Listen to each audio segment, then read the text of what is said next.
It started, predictably, with a blurry set photo.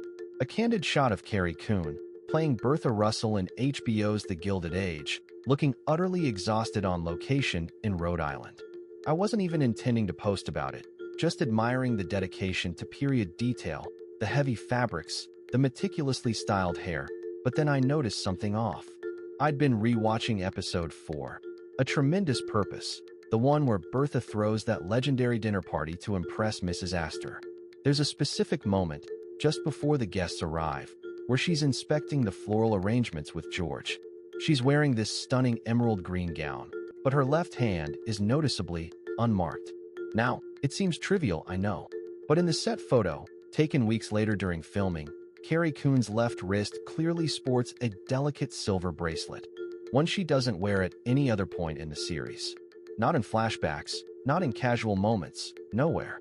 And that detail completely upended my understanding of Bertha's backstory.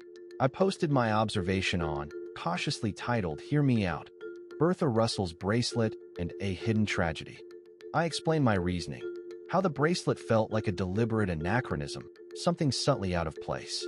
I posited that it represented a lost love, a life she'd left behind before marrying George. The response was intense. Initially, there were the usual dismissals. "It's just a prop," someone wrote. "Maybe they added it for continuity." Others suggested I was reading too much into it, overthinking a minor detail. But then things escalated quickly. One user, going by historical accuracy matters, launched a full-scale attack. They accused me of fabricating evidence, misinterpreting the show's aesthetic choices, and even questioned my intelligence. "This is ridiculous," they typed, with an aggressive capitalization. "Bertha is ambitious, ruthless, and materialistic. She wouldn't mourn some silly lost romance. You're projecting modern sensibilities onto a historical figure." The thread spiraled. More users joined the pile-on, dissecting my post with forensic precision. They pointed out other minor inconsistencies in costume design, using them to invalidate my central argument. I felt myself getting increasingly defensive, wanting to explain further, but also dreading adding fuel to the fire. I stepped away from Reddit for a while. The negativity was draining. My wife, Sarah, noticed my distress. "You're letting strangers on the internet dictate your mood," she said gently. She's always been good at perspective. Before responding, I found myself genuinely praying, something I don't do often. Not for fame or validation, but for clarity and a sense of peace. It felt silly, vulnerable, but also grounding. When I returned to the thread hours later, I decided to approach it differently. Instead of arguing my point further, I posted a simple apology. "Okay," I wrote. "I clearly struck a nerve with this theory. I appreciate everyone taking the time to engage, even if you disagree. Maybe I was reaching, and that's okay. The show is brilliant regardless, and I enjoyed sparking a discussion." The immediate response was silence. Then, something unexpected happened. A user named Costume Designer Insider, claiming, unverifiably, to have worked on period dramas, chimed in. "Interesting observation," they wrote. "Sometimes, subtle details like that are intentional nods to a character's backstory, even if it's never explicitly stated."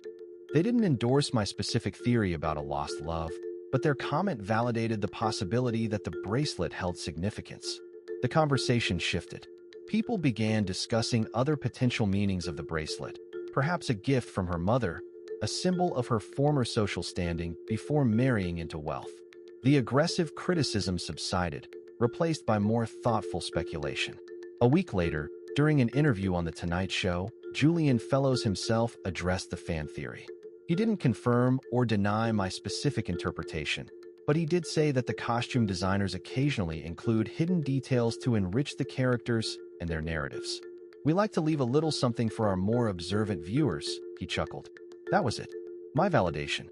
Not from the internet mob, but from the creator himself. It wasn't about being right or wrong. It was about noticing, questioning, and engaging with art in a meaningful way. The whole experience taught me a valuable lesson.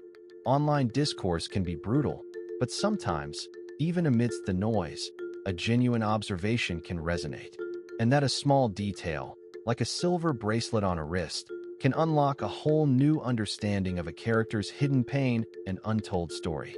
It's a reminder to trust your instincts, even when faced with intense criticism. because sometimes the most compelling narratives are found in the quietest corners. It all started from a blurry photo and a simple question. Now I see Bertha Russell and myself in a completely different light.